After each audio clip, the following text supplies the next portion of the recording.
Que ensinamentos um sábio oriental hindu pode nos oferecer acerca do Evangelho de Jesus, o primeiro oriental a realizar um estudo minucioso dos ensinamentos do Cristo? No vídeo de hoje, vamos falar sobre o estudo realizado por Paramahansa Yogananda acerca dos ensinamentos de Jesus.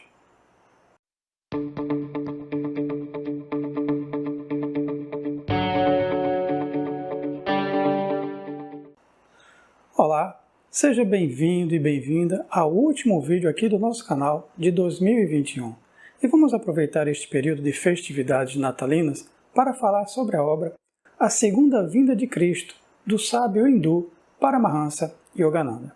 Desde já, é preciso deixar claro que Yogananda não está aqui se referindo a uma segunda vinda física do Cristo. O subtítulo da obra é A Ressurreição do Cristo Interior. Portanto, o Cristo ressurgirá não em uma forma física, mas na consciência de todo aquele que, de forma sincera, procure despertar a sua consciência crística. Essa expressão, consciência crística, é muito utilizada por Yogananda.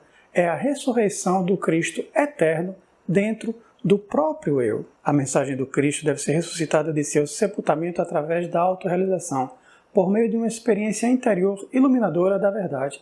E o próprio Yogananda diz que a sua interpretação dos ensinamentos de Jesus se deu através da intuição e de uma autêntica comunhão com a consciência crística. A obra está dividida em vários discursos ao longo de 3 volumes e, naturalmente, a gente aqui não vai ter como aprofundar em detalhes cada volume. Por isso eu escolhi um discurso de cada parte. Do volume 1, nós vamos falar sobre o discurso que ressalta as bem-aventuranças, o Sermão da Montanha. Do volume 2, nós vamos falar sobre o discurso onde Yogananda explica por que Jesus ensinou através de parábolas. E no volume 3, existe um adendo com uma série de palestras proferidas por Yogananda por ocasião do Natal e da Páscoa. E nós vamos aqui ressaltar um pouco do que ele fala sobre o Natal. E vejam exatamente aqui o que ele diz nesse volume 3, nesse adendo, em uma dessas palestras. O Natal é muito mais do que uma celebração festiva para as multidões. Para mim, o Natal tem um significado maior, a percepção da importância de Cristo, uma experiência individual em que descubro o Cristo como o Espírito universal manifestando-se em minha própria consciência. Isso é da máxima importância, trazer a autêntica percepção de Cristo à nossa observância do Natal. E então, vamos aproveitar o Natal para celebrar o nascimento de Jesus na nossa própria consciência? Através das bem-aventuranças, Jesus expõe com simplicidade uma doutrina de princípios morais e espirituais, por meio dos quais a vida do homem se torna uma constante comunhão com Deus. Bem-aventurados os pobres de espírito, disse Jesus.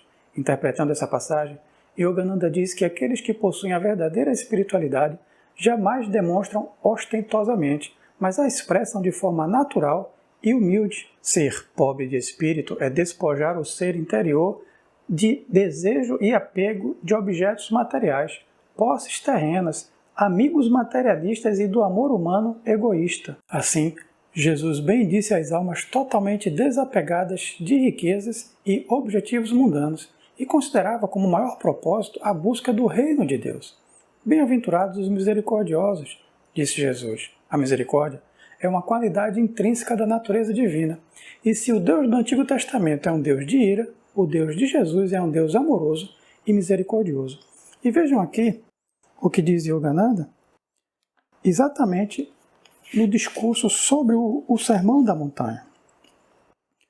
Foi essa bondade e misericórdia do Pai que Jesus expressou quando, em vez de condenar e destruir seus inimigos que o crucificavam, pediu ao Pai que os perdoasse, porque não sabem o que fazem. Bem-aventurados os puros de coração, disse Jesus. Nesse ponto, Yogananda ressalta como os ensinamentos de Jesus estão de acordo com as escrituras hindus, como é o caso do Bhagavad Gita. O yogi que, de maneira completa, tranquilizou a mente e controlou as paixões, livrando-as de toda impureza e que se unificou com o Espírito, ele verdadeiramente alcançou a suprema beatitude. Com a alma unida ao Espírito com a yoga, tendo uma visão de igualdade para com todas as coisas, o yogi contempla seu eu, unido ao Espírito em todas as criaturas, e todas as criaturas no Espírito. A percepção de Deus só pode ser dada com a visão da alma. Quando a alma nutre sentimentos e emoções negativos, a sua percepção da realidade fica distorcida, sendo necessário purificar a mente e o coração. Todas as emoções perturbadoras, como a ira, o ciúme ou a ganância, por exemplo, distorcem a percepção e a visão da nossa alma. Como em um lago cujas águas estão agitadas, a realidade não pode refletir-se em uma consciência perturbada. Mas quando a mente se tranquiliza, o ego agitado cede lugar à bem-aventurança e a alma pode então enxergar com mais clareza. Bem-aventurados os pacificadores, disse Jesus. Devemos buscar a paz através de uma prática constante e diária dos ensinamentos de Jesus, nos momentos de recolhimento, de oração e de meditação. Buscar esse contato com as energias sublimes da vida nos proporciona um profundo sentimento de paz. E vamos ver aqui mais uma vez o que diz Yogananda sobre essa questão no discurso do Sermão da Montanha. Aqueles que conhecem Deus como paz no templo interior do silêncio e que lá reverenciam esse Deus de paz são, por meio desse relacionamento de comunhão divina, seus verdadeiros filhos. O poder do homem de fazer guerras sempre esteve muito presente na nossa sociedade, e esse poder cresceu ainda mais na atualidade com o desenvolvimento da tecnologia, bombas nucleares e armamentos militares. Mas agora é hora de fazer crescer a nossa habilidade de promover a paz, reconhecendo que somos todos filhos do mesmo Deus, independente de credo, raça ou nacionalidade. Vamos agora falar sobre o discurso 37 do volume 2, sobre por que Jesus ensinava através de parábolas. Quando os discípulos perguntaram a Jesus por que ele ensinava através de parábolas, Jesus lhes disse que as pessoas comuns não estavam preparadas ainda para compreender as verdades mais profundas da sabedoria. Por isso, através das parábolas, elas iam absorvendo aqueles ensinamentos gradualmente e, de acordo com a capacidade de compreensão de cada um, verdades mais simples. Mas os seus discípulos, em virtude do seu despertar espiritual, podiam compreender as verdades ocultas pelo véu dos mistérios. Para as almas que ainda estão identificadas com o corpo físico ou com a realidade material, as verdades sutis da alma e o reino de Deus são explicados de forma velada nas parábolas. Mas aqueles que têm a condição de transcender o entendimento sobre esta realidade, eles possuem uma maior compreensão sobre a consciência crística ou a consciência cósmica oculta por trás da criação. A verdade sobre o reino dos céus, a realidade oculta por trás da percepção sensorial e para além das cogitações da mente racional, só podem ser apreendidas despertando-se o conhecimento intuitivo, a pura compreensão própria da alma. Jesus utiliza a bem conhecida parábola do semeador, da semente e da terra, para ilustrar como as sementes divinas da verdade se desenvolvem ou perecem, de acordo com o solo mental dos aspirantes espirituais em quem são semeadas. Nem todos aqueles que ouviam as palavras de Jesus estavam receptivos aos seus ensinamentos. Embora vissem os poderes surpreendentes manifestados por Jesus, continuavam espiritualmente cegos. Eles não abrem os olhos da percepção interior, nem ouvem com a razão espiritual, nem recebem em seu coração o puro sentimento intuitivo. Jesus elogiava aqueles que têm a consciência desperta. Bem-aventurados os que têm olhos para ver e ouvidos para ouvir. Aqueles que têm uma percepção aguçada e os ouvidos espiritualmente receptivos, que ouçam as verdades do Cristo e que vivam de acordo com elas. Aqueles que meditarem profundamente em tais verdades e, mais do que isso, viverem de acordo com elas, alcançarão de forma mais profunda a autorrealização. A parábola do semeador e da semente que nós vimos ressalta o quanto pode ser difícil esse processo de autorrealização em virtude dos diversos hábitos, bons ou maus, de uma pessoa.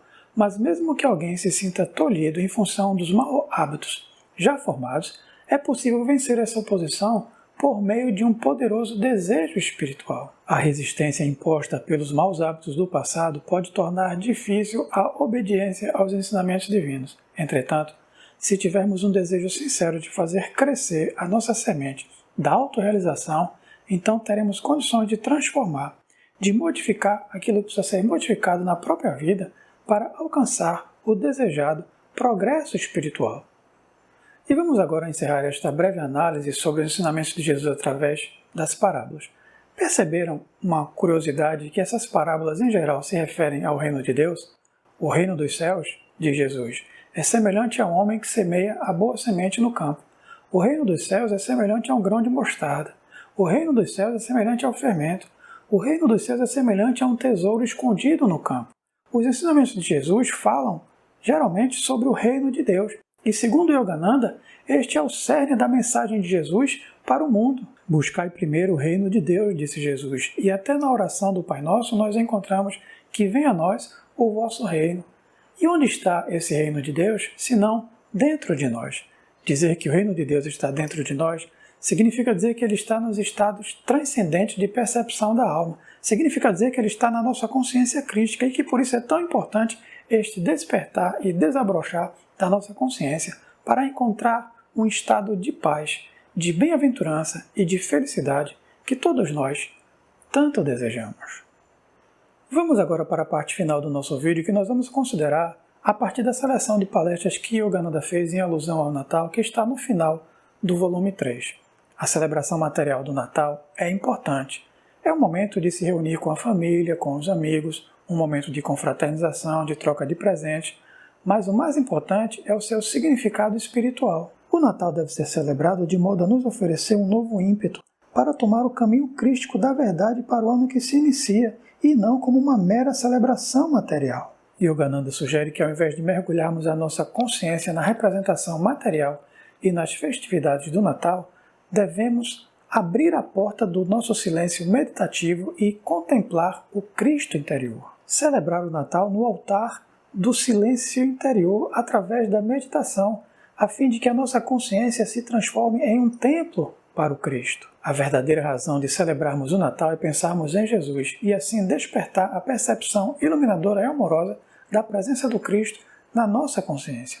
Yogananda sugere meditar nas seguintes afirmações, e mais até do que meditar, senti-las. A bem-aventurança de Cristo está se manifestando no altar de meus pensamentos, de meus sentimentos e de minha devoção. A paz de Cristo está se manifestando como saúde em cada tecido e célula do meu corpo. Minha paz crística está se manifestando em todos os membros de minha família, meu país e meu mundo. Minha paz crística está se manifestando em cada ser vivo, cada estrela vivente, cada partícula de matéria e do espaço.